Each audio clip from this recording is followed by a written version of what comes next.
ఐదో మార్చి బంగారాజు మొత్తం ఒక బ్రీఫ్ ఇచ్చారు. మొత్తం ఏంటి అసలు చుట్టంలో ఏం జరుగుతుంది మొత్తం అన్ని నీకే చెప్పారు.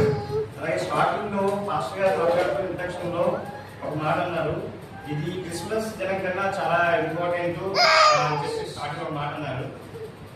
అది కూడా ఒక ఇంపార్టెంట్. ఆ పాయింట్ ఎందుకన్నారంటే జన్మపరంగా పరిశుద్ధాత్మ కాలంతో ఒక కన్య గర్భంలో పుట్టిన క్రీస్తు ఒక కంప్లీట్ దేవుడిగాను కంప్లీట్ మానవుడిగా రెండు విధాలుగా ఆయన బ్రతకడం జరిగింది.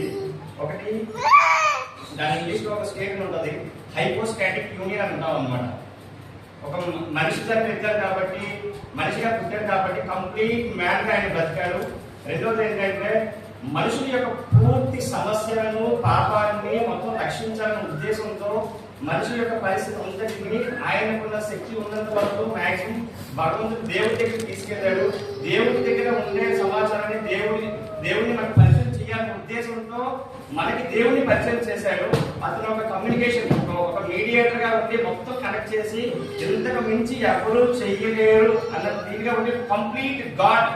ఆయన ఒక కంప్లీట్ మ్యానే కాకుండా కంప్లీట్ గాడ్ అని కూడా అనిపించుకొని ఆయన మన దగ్గర నుంచి వెళ్ళిపోయారు అనమాట. అంటే ఆరో మాట ఆయన పలికిందని బట్టి ఆయన చెరగ పుచ్చుకున్న తర్వాత ఎక్కువ నిమిషాలు అయితే శారీరకంగా ఉండలేదు.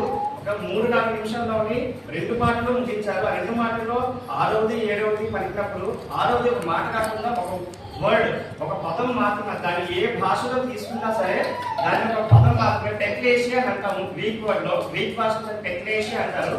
సాధారణంగా అదేంటంటే ఆ భాషలో వాడే ఒక పని ముగిస్తున్నాము అనేటప్పుడు ఆ భాషలో జనరల్ గా వాడే పదం టెక్లేషియా. నేను ఈ పని పూర్తి చేసేసాను అనే అర్థము. అక్కడ నెక్స్ట్ పదాన్ని క్రీస్తు కూడా ఉపయోగించినట్టుగా చెప్పారు. ఇది సమాప్తమైనది అని ఆయన ఉపయోగించారనమాట. సమాప్తమైనది అని అంటే దీని గురించి పర్టికులర్ గా మాట్లాడడానికి ఏం సమాప్తమైనది, ఇక్కడ నా యొక్క కథ సమాప్తమైందా, లేదు అయిపోయింది నా పని ఆయన చెప్పారా, లేదంటే ఆయన చేసిన కార్యాలు సమాప్తం అయ్యాయని చెప్పారా, లేదు ఇంకా దేని సమాప్తం అయ్యాయి అని ధ్యానించేటప్పుడు 2-3 విషయాలు నేను ధ్యానించి ముందుంచాలనుకుంటున్నాను. ఒకటి, సాతాను యొక్క శోధనలు సమాప్తం అయ్యాయని చెప్పుకోవచ్చు. క్రీస్తు ఆయన ఉన్నప్పటి నుంచి చివరి నిమిషం వరకు కూడా క్రీస్తు సాధారణ ఎన్నో శోధనలు అనేవి క్రీస్తు వరకు వస్తూనే ఉన్నాయి. దాన్ని అధిగమిస్తూనే వస్తూనే ఉన్నారు. ఎప్పుడైతే ఆ కలువ సిలువలో ఆయన చివరి నిమిషాలు ఉన్నాయో అక్కడితో సాధారణ శోధనలు అనేవి పూర్తిగా డిస్కనెక్ట్ అయిపోయి కంప్లీట్ అయిపోయి అంతకు మించి శోధనలు ఉండవు, శోధనలు పూర్తిగా అయిపోయి కూడా చెప్పుకోవచ్చు. రెండోది, పాపానికి ఒక శాపం వచ్చింది. అంతవరకు పాపం ఉన్నది, ఆ తర్వాత ఏంటంటే అక్కడితో పాపం అయిపోయింది అని చెప్పుకోవచ్చు. ఆదాము అవ్వల నుండి వచ్చిన పాపం అనేది, అక్కడితో స్టార్ట్ అయిన పాపం అనేది ఆ నిమిషంలో సాయంత్రం 3 గంటల సమయంలో ఆ సిలువలో ఉండే టైంలో క్రీస్తు పలికిన 7 మాటలు పలుకుతున్న సమయంలో మధ్యలో అక్కడ పాపం అనేది పూర్తిగా ఎండ్ అయిపోయిందని చెప్పుకోవచ్చు. దానికి సారూప్యంగా దేవాలయంలో ఉన్న ఆ తెర నిలువుగా దగ్గర చేర్చబడిందని కూడా చెప్పుకోవచ్చు.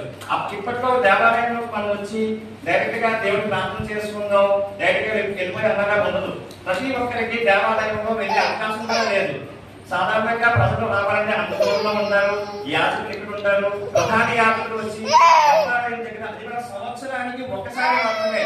పాత నిబంధనలు చూస్తే మనం సంవత్సరానికి ఒకసారి ప్రధాన యాజకుడు గర్భాలయంలోకి వెళ్ళి దేవునితో కమ్యూనికేట్ అయ్యి బయటికి రావాల్సి ఉంటుంది.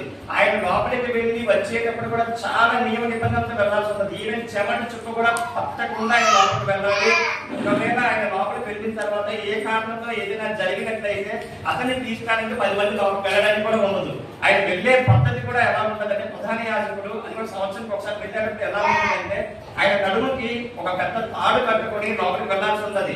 ఆ తాడుకి ఒక రింగ్, ఒక బెల్ల లాంటిది ఉండదండి. ఏ కారణం పడిపోయినా చేసినా ఏదైనా జరిగితే ఆ వచ్చిన సౌండ్ బట్టి అదే తాడుని వెనక లాగేస్తారనమాట. ఎప్పుడైతే క్రీస్తు ఈ పాపం అనేది ఇంకా అయిపోయింది అనే సింబల్ మనకు వచ్చిందో ఆ తెర పూర్తిగా తిరిగి ప్రజలకి దేవుడికి మధ్యలో అడ్డుదైన పూర్తిగా పోయి డైరెక్ట్ కమ్యూనికేషన్, ప్రజలు లేదా ప్రతి ఒక్కరు కూడా దేవుడితో డైరెక్ట్ గా కమ్యూనికేట్ చేయొచ్చు, డైరెక్ట్ ప్రార్థన, డైరెక్ట్ యాక్సెస్ అనేది వచ్చిందనమాట. ఇంకా మనం ఏం చూడగలము, ఏమి సమాప్తం అయిందని చూసినట్లయితే చెప్పారు రక్షణ, బాప్తిజము, అలాగే చివరి నిమిషంలో దొంగ ఎవరైతే సిలువలో ఉన్నారో ఆ నిమిషంలో ఆయన రక్షిస్తూ దేవుడు ఒక మాట అంటాడు అక్కడ, మీరు కూడా నాతో పరదేశంలో ఉందని ఒక మాట చెప్తారు. అది ఎంత కాంటే అక్కడ దొంగ బాప్తిజం తీసుకున్నారో లేదో మనకు తెలియదు, కానీ పరదేశంలో ఉందని చెప్తే విశ్వాసం ఉంచిన వారికి నీతి కలుగుతుంది కాబట్టి దానికి సారూప్యంగా పాప విమోచన కలిగి మనకి రక్షణ అనేది వస్తుంది. సో అక్కడ నుంచి ఏంటంటే ధర్మశాస్త్రము కేవలం నీకు చెప్తుంది కానీ పాపం నుంచి అయితే నీకు విడుదలైతే ఉండదు. అది కూడా చాలా జాగ్రత్తగా గమనించాల్సిన విషయం. ఇలా ఈ విషయాల్లో పాప విమోచన, నెక్స్ట్ సమాప్తి, ఇన్ని విషయాల్లో సమాప్తి అయిపోయిందని చెప్పి ఆయన పూర్తిగా ఆరంభమైనట్టుగా మనకు తెలుస్తుంది అనమాట. రెండవది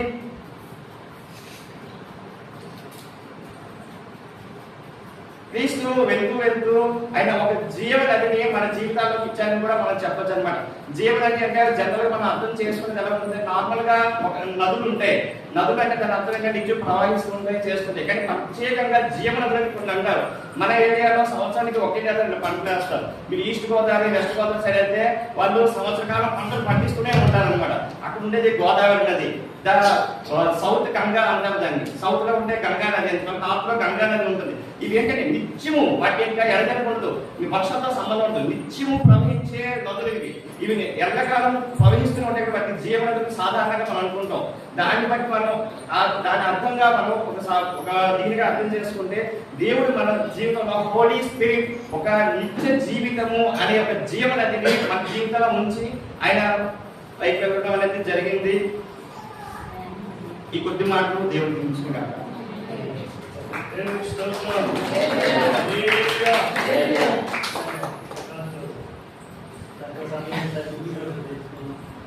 చివరి